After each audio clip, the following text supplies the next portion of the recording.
March 18th, Mike Tyson raised the Ruddock dies. If he doesn't die, it doesn't count. If he's not dead, it doesn't count. How you doing, everyone? My name is Ryan and this is Ade, and welcome back to another edition of Boxtalk. It's time for This Week in Boxing, where we give you all the news, reviews, the facts from the past week. So let's start with Saturday's fights. Let's start with the fights that I actually watched first. Okay. Which is actually disgusting.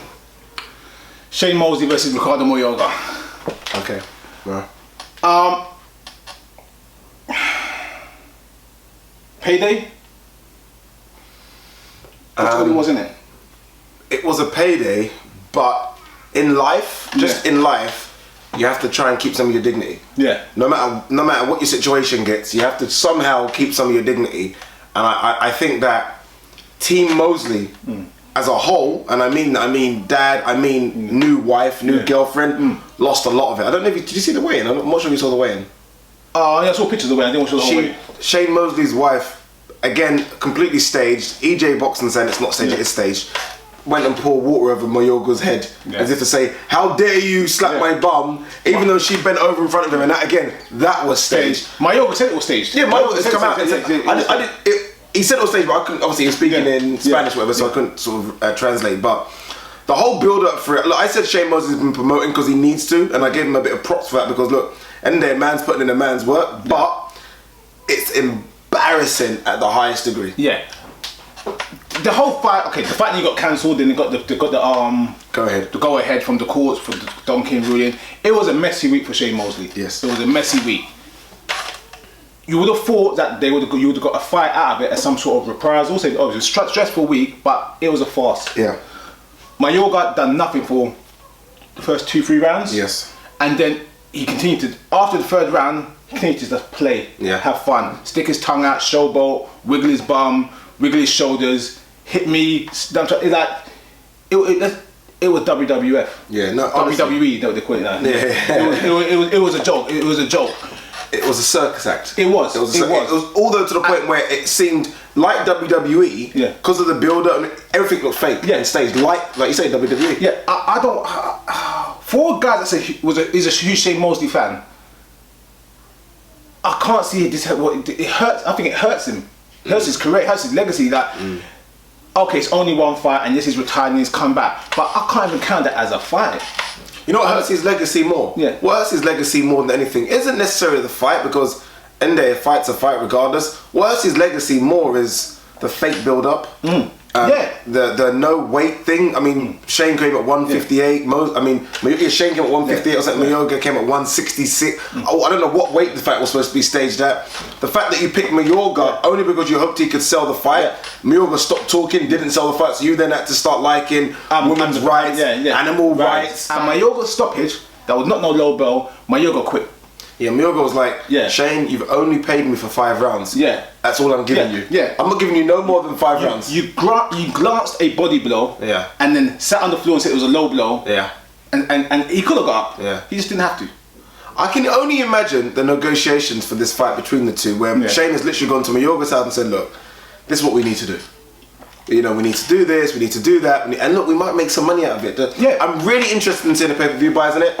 I predicted around 30,000 buys on Twitter. I said 5,000, then I thought, wait a minute, realistically, it might get 30,000. Just because everyone's got interest in seeing people like circus acts, which is why we watch WWE. We like that kind of stuff. I just wanted to see. I think it could do that, and he's smart. Everyone says, why is he putting it on at the same time as Mares and Santa Cruz? He's doing it because he's hoping to get some of those fans. They were on at a different time slot, like an hour between. So he's hoping that some of the Mares Santa Cruz people, in terms of rather than watch the build up to Mares Santa Cruz in terms of the fights preceding that event, watch mine and then you watch Mares Santa Cruz. So it was quite smart what he done, and I think he might get a few because of that. Yeah, I'll tell you one thing as well was a bit deceiving as well, is that it looked like a packed house in there. Yeah? Yeah. Because he was doing 2 for 1. And not just that, did you hear about the army thing? Yeah, the army stuff, yeah. First 500 free or something, or come bring that's women coming for free. Yeah, it looks like a packed house, like it was a sellout, and that's what he's going to promote as a sellout. It was not a sellout. I mean, seriously, it's like one of those Paul Daniels shows. It's pure smoke and mirrors. Like I said, from the get-go, he chose Mayorga because Mayorga simply is the best promoter in boxing history. Yeah. And Mayorga didn't turn up to do it. Yeah. Mayorga didn't turn up to do what Mayorga can do. Let's go with Leo Santa Cruz and Abdul Mares. the fights that I'm currently watching right now. Addy, you watched the whole fight already, so tell us what you think. There's a couple of things I'll tell you. First and foremost, well done PBC. You know, I mean, I'm Ryan's a PBC I wouldn't say a fan, but Ryan appreciates what they do. I'm more like to PBC because some of the matchups have been really shit recently. This was a good one. There's certain fans that you know when they come to a boxing arena are going to make a lot of noise. You got the British fans that are definitely up there. But something about Mexican Puerto Rican fans, the rivalry, it's unbelievable. Now we have 2 Mexican fighters here. We knew it was going to be a war. It wasn't as such a war, people, if you watch the fight, but it was a very good fight. Very good fight. Mars will wake up and think, shit. Not because, look, I did say Mars was better than Santa Cruz. Look, I'm one to admit if I'm wrong. I kind of am, because I think Santa Cruz showed when that level is there, we haven't seen him fight the level. When the level is there, I can rise to it. And he proved to me that he can rise to that level. What it did show, though, was that Mars went in there with the kind of a macho Mexican type spirit that I'm going to knock you out in front of all your fans, blah, blah, blah. He didn't stick to a game plan at all, and that's what lost him the fight. This is what we said in the preview video, is that Santa Cruz, I thought Santa Cruz would lose as well. I thought he must get stopped late or on points. But Santa Cruz had the better mindset going into the fight. He seemed to be more level-headed, where Mares seemed to be, wouldn't say one-dimensional, but one-track minded. It's like, it's an easy fight, it's a walk through, I'm going to go through and blow this guy out. You can, like I said before, you don't become a 2-weight world champion by having no talent and having no ability. So as much as we weren't sure about Santa Cruz, he needed the opportunity to shine.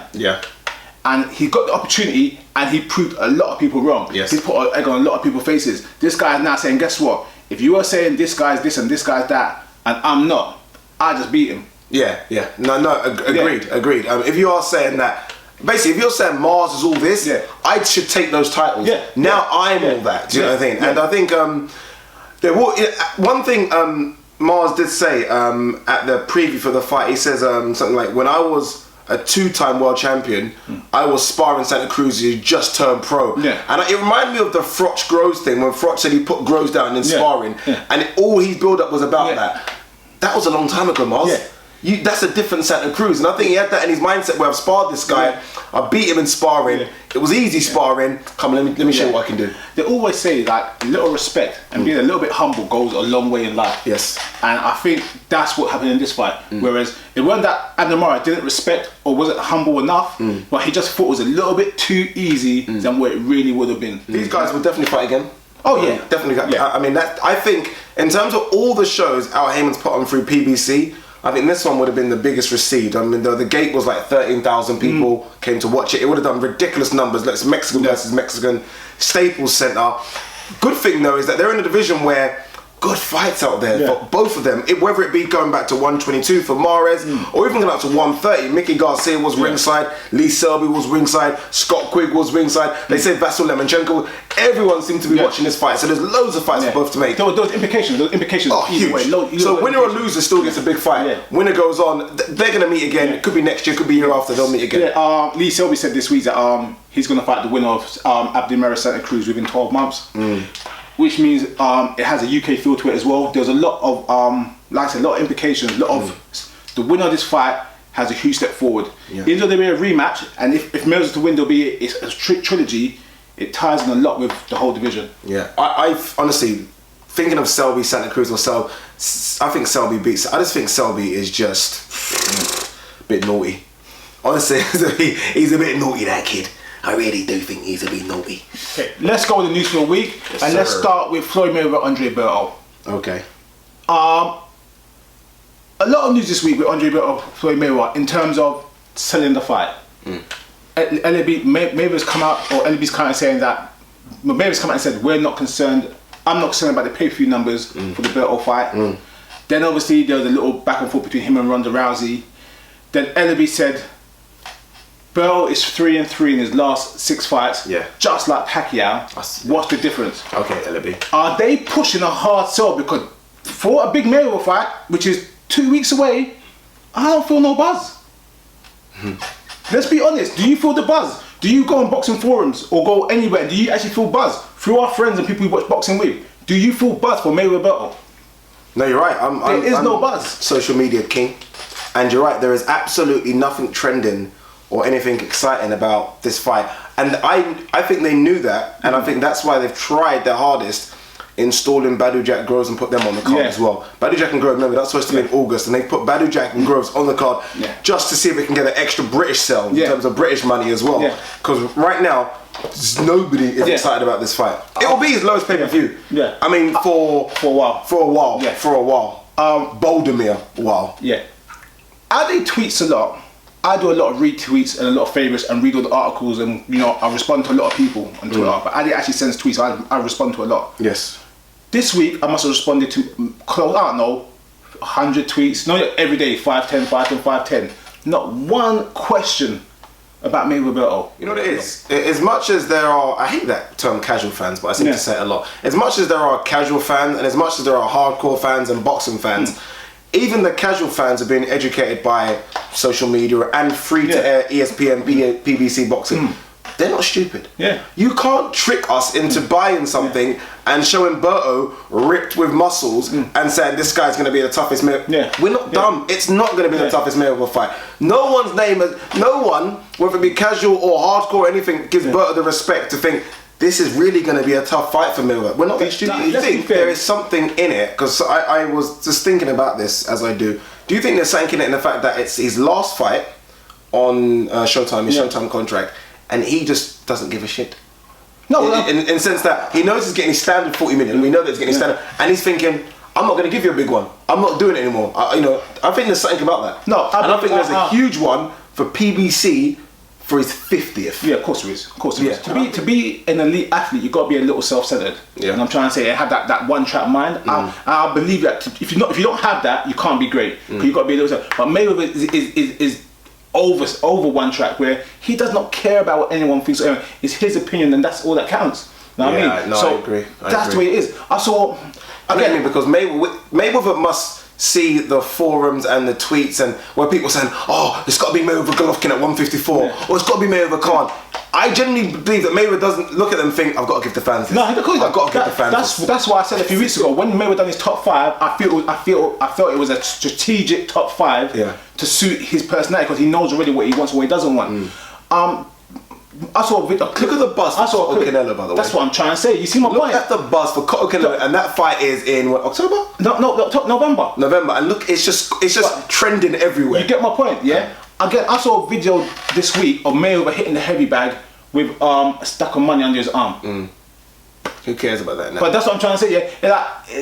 You feel like you've seen it. Yeah. Even Mayweather driving to the Mayweather boxing gym in his new car, $5 million car, and you think, kind of seen this before with the Bugatti, the Enzo, the Porsche, the Maybach, the Rolls Royce. I'll talk about one of your favourite people, Peter Quillin. Boxing basement entrant. Peter Quillin obviously was supposed to fight Andy Lee. Sorry, I just fell asleep for 5 seconds, forgive me. Supposed to fight Andy Lee for the belt, couldn't make weight. Yes. Then he said he might go up, we're not sure, but he might stay down. He's fighting a guy called Michael Zafira on the 13th, I think, of September. Oh no, the 12th of September. Oh, what? Where? Maybe on the PPC card. No, the night before. The night before, the 11th. Yeah, the 11th, something like that. Must be 11th, yeah. At a catch weight of 163 £. Okay. What's the point? Because you can. This is what I'm trying to say. I always say that I don't agree with catch weights. I don't agree with catch weights, but I say catch weights make sense when you've got two champions on a different division or people meet in the middle.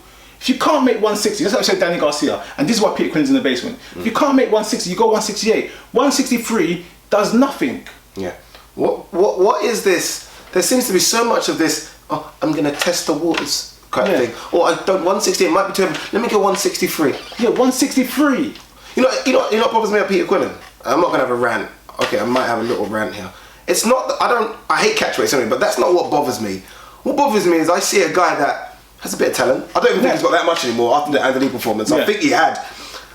That window of talent in boxing is so thin. Yeah. It's so thin. I mean, some people are an elite athletes and they can keep that window open for a while. Hopkins, Mayweather, even Cotto's not got it anymore, that elite talent. Yeah. And they just waste it. Yeah. They don't fight because they don't fight. And it just bugs the hell out of me. So I look at Peter Quillin now, especially after the Andy Lee fight, because I'm not high on Andy Lee at all, by the way, to the point I think Billy Joe could take him. But I look at Peter Quillin and I think, you're not an elite level fighter anymore. I don't get it. Seriously, Peter Quillin, you'll think, okay, the way things are right now, 168 is a good division.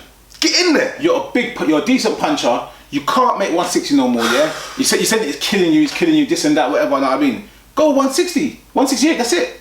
Go there. Just know go. what I mean? Why fight 163? So it's basically what you're trying to say, you're going to get a guy who's mostly a small middleweight or middleweight, bring him out a few pounds, I'm trying to say, so you get a blowout victory. And you know one thing, the only way, and I justify catchweights, and I don't like them, if a champion from the lower is fighting a champion from the higher, and they have to kind of say, all right, guys, let's equal it out for each other. Let's kill each other a bit. This is what I said last week about Lomachenko. Yeah. That's the only way I accept it. That makes sense. Other than that, it's unacceptable, and boxing should stamp it out, but they won't. Does the boxing basement have a mental health wing? It doesn't, but it might do. We might have to put a wing in there. We've got a wing for the standard people. Yes. We've got Dillian White's got his own section in there. We've got the chicken shits. Jermaine Taylor might need a section in there. I read an article this week. Jermaine Taylor said, Jermaine Taylor's still incarcerated. Yeah. Still wearing the blue jumpsuit.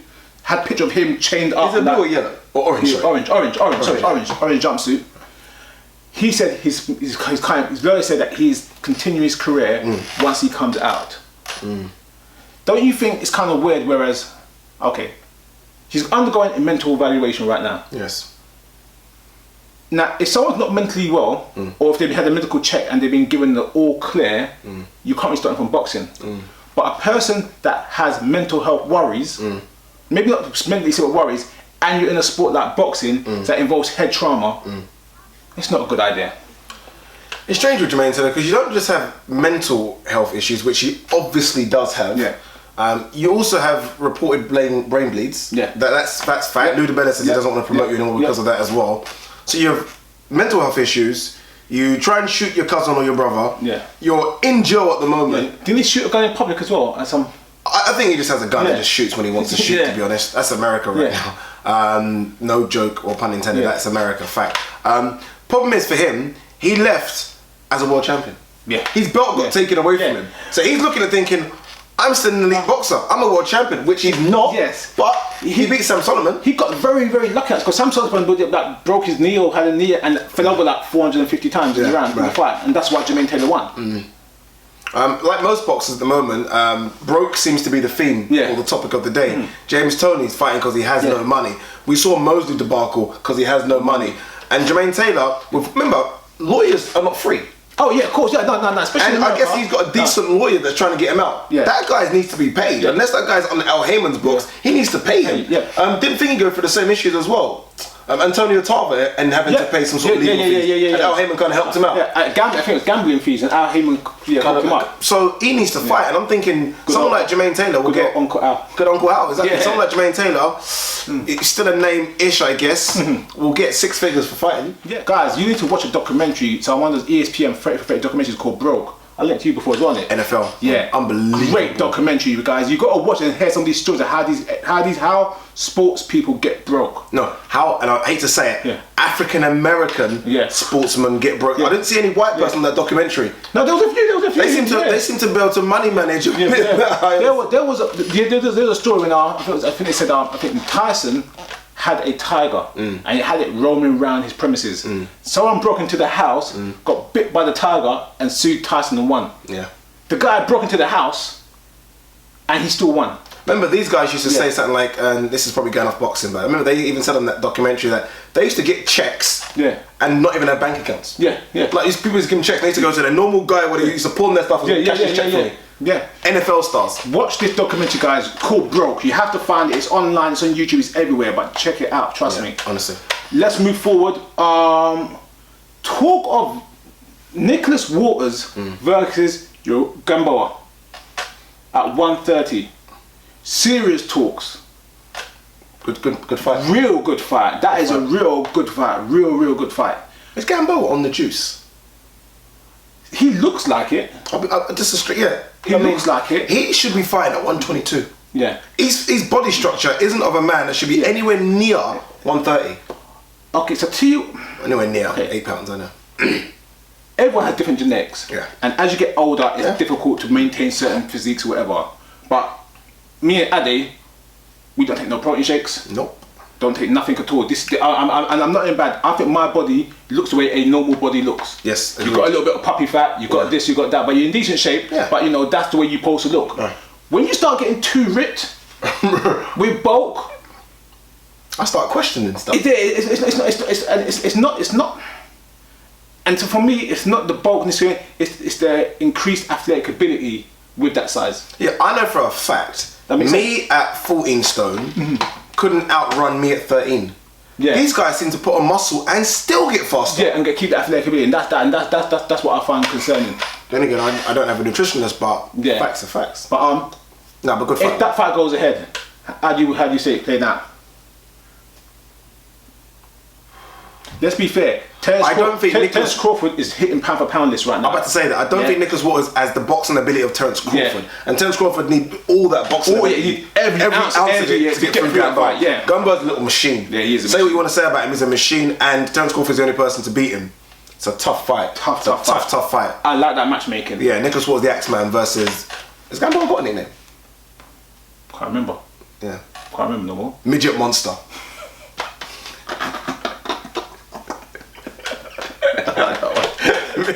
Frank Warren defends his decision to move the fight from Ireland to Manchester. He's saying, forget what rumours are saying about poor ticket sales. He said, obviously Lee was injured and that's the only reason why the fight was moved. Frank Warren's not only coming out aggressive, but he felt the need to defend because it's that strong rumours that the fight wasn't doing good. He said that reportedly over 4,000 tickets were sold for the fight, considering the fight was 7-8 weeks away, which is good numbers for initial. Yeah. And there's possibly a huge Ireland contingent coming over for the fight in Manchester. Whatever. Don't believe it? Nah. Sorry, don't believe that. Why move an event because someone's injured? I can't think of. Again, you guys can probably give me things, but if a fight's injured and it's like postponed for 6-7 months, get that. I've never heard of someone moving an event because someone's injured and the fight's going to be 3 weeks different in terms of dates. Never heard of that. You think logistically, how much planning and setup must have gone into the Limerick, whatever it was. You don't just cancel that if that's doing well. I think, don't believe it. I don't even think it wasn't selling. I think they normally move events when it's like in the football season or so and so. So you've got to fit in this schedule. Yeah. After that, they've got to set the arena up for something different. So 3 weeks. Yeah. When I even heard that, I was like, 3-week injury? I mean, that's like someone just having a cold. Yeah.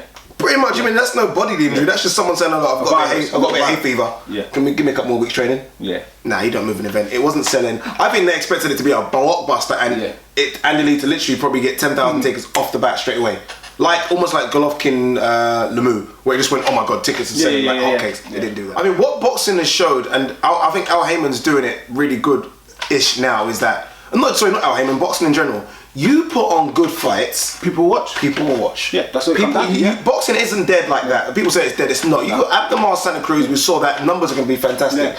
Cotto Canelo, Lemieux, Golovkin. Fights we want to watch, people will pay. Yeah. Fights we don't want to watch, people won't pay. Yeah. Fact, simple. Couple of fights that's been announced and confirmed. Perez, Crolla 2. Yes. Signed November 21st, I think it is. Great rematch. Yeah. Great first fight. Definitely thought Crolla won the first fight. Can he repeat? Reminds me, again, we talked about this the other day when we talked about McDonald Kameda. Jay McDonald Kameda. I think he can. I think he must have gone into the fight, as much as I think Crolla's super confident and super. There must have been doubts in his mind thinking, am I A at this level? B, what if this guy cracks me on my, I don't know if it's a fractured skull, bro. What happens? He answered all those questions. His gas tank, again, like McDonald, is a bit stupid. Well done for Eddie Hearn. I'm shocked that Perez has come back to defend, and it makes me kind of feel like he doesn't get any money in America, does he? No, I think Perez also underestimated Crolla a bit as well. Yeah. And he thinks, guess what? I could do a better job on this one. Yeah. You know what I mean? I think we're going to see a different fight from the first fight, but highly competitive. Highly competitive. Yeah. There was times when Perez seemed like I don't know what to do here. I wasn't expecting a fight like this. I wasn't possibly in this type of deep water. Underrated power as well. Crolla has underrated power. I don't know what his knockout ratio is, but when he shook Perez, I can't remember what round it was, second or third. I think Perez was even a bit like, I knew it was going to be a boxing match. I didn't realise this guy can slug. So I think Crolla will be a good fight. Don't know where to call it. You have to think more about it. But again, like Kamida McDonald could go either way. Either way, really good fight. Another fight that been signed, been confirmed for Dillian White. Yes, he's fighting Dominic Green. Yes, he is for some title. Now Dominic Green is now a journeyman. Mostly in his early 40s. Do you remember when Dominic Green was the man? Of course I remember Dominic Green was the man. Do you remember when he smashed Michael Grant? Do you remember when he smashed Audley Harrison? Didn't smash him, but beat Audley Harrison when I think they were both unbeaten. Watch, I see a big Dominic Green. James Toney embarrassed him and then he kind of went downhill. What I don't like is when they do these things and how to promote for he's never been stopped, he hasn't been stopped by this, and they started naming fighters that have not stopped him. It's a good fight. He will show Dillian White certain things. But it almost reminds me of the Kevin Johnson thing, where Kevin Johnson hadn't been stopped, and as soon as he felt real young power, it kind of showed. But, this sounds really. I can't remember last time Dominic. I've not watched Dominic wins. No, I actually forgot about him until I saw the name. And I didn't realise he was still boxing. That's all. So the fact there is a title one show, disgusting. What I will say is this: Kevin Johnson. Yes, we know what Kevin Johnson does at all, but Kevin Johnson was at least on a winning type streak. At least mixing it in with names. Dominic Gwynn, unfortunately, and I mean it in the nicest way, I think it's a good fight, but I think Dominic Gwynn now is like a professional loser. You know what I'm trying to say? I don't mean it in a bad way, but look, he's a professional fighter, but he's a journeyman B side, C side, D side. Mentally, he just wants to get paid. Comes in, he doesn't get stopped. He goes the rounds, he tests out the young prospects. Rumour mill, and it's hitting big now. It's like Quigg, Donaire might be a done deal from Bob Arum's own mouth. Then it's a done deal. Then it is a done deal. And the date they're saying is November 21st as well. I'm gonna sort of backtrack on Scott Quigg a bit. I think I said robotic, and I've called him. And I had to defend him all the time. Alright, I'll give you that. You defended him. I've been watching him on Instagram, and he's been at the Wild Card. I don't know if he's been there for. He's been there for a while, by the way. He said his missus packing. She's now back home, and he has been sparring, and he's been on the pads with Freddie Roach. He looked fantastic on the pads with Freddie Roach. No. I'm not eating humble pie because I still think Frampton kick his ass. But what have I been saying for? Still looks robotic. What have I been saying for years? I look good in the pads. Doesn't mean anything. What I'm trying to say is that on the pads with Freddie Roach was trying to show him how to go on, and he looked great, and I'll give it to him. You look okay on the pads. I'm rubbish on the pads, guys. I am rubbish on the pads, by the way.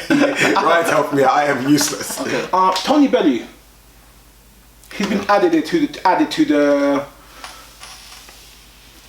Warrington Bronco card. Yes. Short notice added. When is that card, by the way? Early September. 5th of September. 5th September. We need to film that this week. Yes, we do. Yes, we've got a lot to do. Bloody hell. Yeah, it's been one of those weeks. Good addition to the card, but I feel it's addition to the card where it's just going to be a name with no substance. Yes. Yep. Can't even add anything further to that statement. Right. Then. That is fact. And also, I know Warrington has this huge following, and Warrington sells out wherever Warrington. I read I know when you tickets still available kind of thing. I was thinking, Warrington always sells out. Yeah. Are they struggling to sell out Warrington? I mean, or do they need an undercard? Before it's almost like put Warrington on, shit undercard. Yeah. No, not in that. I think historically, take out America. September's always a tough sell for boxing in terms of after the summer holidays, after having the kids, people go away, financial. People wait for that September paycheck to get back on the market. You know what I mean? I think that as the season's just started again for September, then obviously you want to put cards out and be active. But I think it's a hard sell to put a card on that early in September. I think Matchroom need a big fight. I think they're putting on big fights. They're putting Matchroom's putting on loads of big fights. Joshua versus White. After that? No, see, okay. No. Go on. That's it. I'm definitely interested in Quigg Donaire if that goes ahead. Yeah, I'm definitely. All I'm trying to say, they're making good cards. All I'm trying to say is that they're the biggest promoter in Europe, which they are. Yeah. One of the biggest in the world, top 3, top 4 in the world. I'm not criticising Matchroom. Don't not give me no press passes. All I'm saying is, obviously they've tried to get calm Brook. Yeah. They've tried Frampton Quigg. They're trying for the big blockbuster ones. We don't know who Brook's fighting next. Yeah. There isn't this. It's hard to explain. There is no Mares Santa Cruz on the horizon for me. No, I understand your point, but you remember there's two sides to every coin. Yeah. Let's be fair. Amir Khan is the reason why this fight's not happening. Yeah, with him, Brook. So you can't even blame Matchroom on that. Yeah. Again, same thing. I'm not saying Eddie Hearn got ways around it, but same thing with Quigg and Frampton. Yeah. Regardless of who's the A side, who's the B side, Matchroom made a legit offer and had that 1.5 million check there. I haven't seen Barry McGuigan with a check saying, "Hey, do this." Heyman will sort that out now. No, but that's what I'm trying to say is, at least Matchroom has been trying, and it might be just show and play, but at least they've tried. Who's Brook fighting next? It's going to be Diego Chaves. Yeah, it's going to be for sure. For sure. This is what I'm talking about. Yeah. Is that fact? Oh yeah. But you better mention it now. Let's start talking about it. No, bro. It's been a rumour, bro. Yeah, but I've been told that's a done deal now. Alright, can we go rumour mill, please? Let's go. That is a rumour mill, bro. I'll tell you right now. So announce it again. No, it's not nothing official yet, but that's the done deal I'm hearing right now. So rumour mill, as Ryan just said to me after the little debate, is Kell Brook is going to fight Diego Chaves. Yeah. That's the guy, by the way, that had fought Bradley that people might remember. Also fought Brandon Rios. Yeah, fought Brandon Rios. Yeah. But yeah. Moving forward. Are you guys happy with this? No, seriously, jokes aside, are you happy with Brook beating Porter, then fighting... Okay. What's the guy fought again that we used to tell Dan. Joe Dan. Yeah, Dan. Frankie Gavin. Yeah. Diego Chaves. Okay. And people get pissed off. Okay. I'll say two things. One, if it's good enough for Timmy Bradley, that's okay. Yeah? No, but then two. No, Timmy Bradley at least has built his reputation up to the point where we accept that from Timmy Bradley because but two of the top rank. If you can't get the marquee fights, and those fights not happening, you've got to stay active as well. At least it's a strong B side. You rather have two A sides. Who's the B? I'm saying Chaves is a name. Chaves is a C side. He's a name. He's a name and he's marketable. Yeah, so it's a weak B. It's a B side. It's not a B side. It's a B side. It's a B side. This is the guy that we've been saying for years. Fight someone. I go onto his record now. How many fights has Cobra had now? How many fights has Cobra had? 30 something. Yeah. Who's on his record? This is now becoming a joke. Who is on his resume? Who was the biggest Cobra critic? You. Yeah, I've criticised him for his whole career, and I'm trying to say, but as much as I criticise him, I also understand there are promotional aspects as well that come into these things. So how are the other guys fighting each other then? That's what I'm trying to say, Okay, remember, let's be fair, There was a deal beforehand, that Brook had to fight Rios. For whatever reason, that fight's not happening, and Rios might be fighting Bradley now they're talking about, Right? For everything that's not happening. Then they're going to try to get Bradley. Obviously, that didn't go to plan. Why do you think that didn't go to plan? Do you honestly think Bradley didn't want to fight Brook? No. You pay whatever you need to pay to get Bradley into UK and fight Brook. Bradley will come over and take that fight. I honestly think that they had a closed room deal where saying, look, you're going to fight Rios after this, and that's a done deal. For whatever reason, Top Rank pulled out of it, or Rios pulled out of it, and Top Rank is now guaranteeing their fighter, because we had the contract Rios, a fight for Brook's title. That's what's happening. It's an inside job. I'll tell you now, if Diego Chaves fights Kell Brook, everyone is going to go fucking mental. Sorry, language. Everyone is going to lose the plot. I've lost it, and I'm a Brook fan. I'm the biggest Brook fan. One of the biggest. I'm losing the plot inside. Inside, I'm dying right now. I understand. Amir Khan fans are going to go crazy. Okay, it's better than Dan. How come Brook fans? And it's better than Frankie Gavin. It's not better than Algieri. And I laughed at Algieri. It's not better than Collazo. I laughed at Collazo a bit. It's not better than those. Ringside have got this new online show now, isn't it? Okay, someone tweeted us saying that Ringside Sky's copying Boxtalk. They've copied Boxtalk. And I haven't seen it yet. I'm sorry, Sky, you copied us. I've been looking after kids. They got like a This Week in Boxing type thing. They got everything. And it's like digital. But I guess it's the way to go for them. It's not to be inspiring. What can we say? Just give us our copyright money and we'll just leave it alone. I won't call my lawyer. I'm actually going to go log on right now. I'm not going to call my lawyer. Alright, last bit I've got right now. Miguel Cotto, there's been a lot of talk this week saying that the winner of Cotto Canelo has to fight the new GGG winner. Cotto has said point blank, I will not be forced to fight anyone, including the winner of GGG Lemieux. Yeah. If Cotto wins, does he vacate? Yes or no? No. And the reason he doesn't vacate is I'm sorry. When has anyone ever dictated to Mayweather and got away with it? No, yeah. It's unfair. Like people saying, Cotto, you go and fight. Well, sorry. Mayweather has been doing what Cotto has just started to do. Mayweather's been doing that for the last 7 years. Literally saying, I pick you. Yeah. And Cotto does it. And everyone's going, oh, Cotto, sometimes you can get what you know. Yeah. You earn a bit. I don't like what Cotto's doing because it's a middleweight title belt. But I'm sorry, Mayweather's 147 champ and 154 champ. Yeah. And Mayweather literally does you. So Cotto's doing a bit of that now, and everyone's saying Cotto's still fighting Canelo. He's not ducking people. I think if Cotto was picking and choosing, but was fighting at 160, people wouldn't complain too much. The picking and choosing and what he's doing in the sphere, and then the weight as well. That's what's causing people to stick. It's causing people problems. It's a combination of both. It's causing people problems, but for me, there were 2 fights I want Cotto to fight. One was Golovkin. I wanted that fight, even though I don't like it for Cotto. The second one was Canelo. Yeah. At least he's not ducking to the point where he's picked a Berto. Yeah. He's fighting the toughest guy he could possibly fight at that kind of catch weight thing. Yeah. And look, I'm not just saying this because I'm a Cotto fan, but Mayweather's been doing that for years, and I don't mind Cotto doing a bit of like and ahhing about it. He's been on the B side against Pacquiao and Mayweather, and now he's starting to show a bit of muscle and flex, and I can choose what I want to choose. And you know what, Cotto, for a guy that's never ducked no one, I'll give you a bit of props. You can choose who you want to choose. I don't know if it shows boxing's going backwards or what, but to me, Cotto is 6 years past the Cotto I think was a monster. Canelo is now become this monster. Yeah. And it's still a 50-50 fight.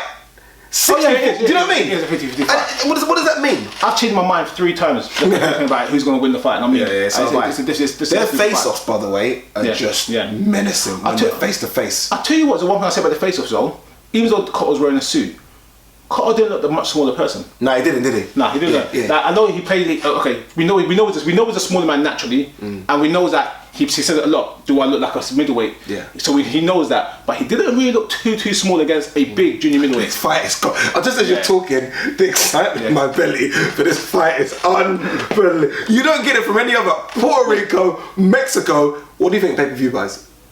Oh, smashing. 2.5. 2 million, yeah. 2 million, 2.5. 2 million. So you think it'll be just behind Pacquiao? You think it'll break Oscar De La Hoya Mayweather? That's 2.4, isn't it? Yeah. That's 2.2. I think. No, 2.2, and then I think I was 2.1. And I think it could do it. Yeah, close. I think it could do it. Close. What? Alright, there you go, guys. That's this week in boxing. Thanks again for tuning in. Much appreciated for everyone that has tuned in over the years. By the way, it's our 2-year anniversary. Yeah, next week. Yes. Yeah, next week. No, it's our 2-year anniversary today. No. You know, 100%. You know why? No. I remember Steroids and Boxing got put up August. Nah, I can check it right now. Check it right now. Steroids and Boxing got put up. It was September. Nah, it wasn't. You know why? Because it said something like you uploaded this video on. It said on Twitter 2 years ago. We created their accounts and everything. But this week in boxing, I think we uploaded this week in boxing 2 years ago. No. Steroids and Boxing. No, it's September for sure. You sure? Yeah, 100% sure. No, it wasn't. It wasn't. 100% sure. Because I remember we done the Mayweather vid after. And Mayweather vids was September. 100% sure. You sure? I'm doing. I don't know. What are you doing?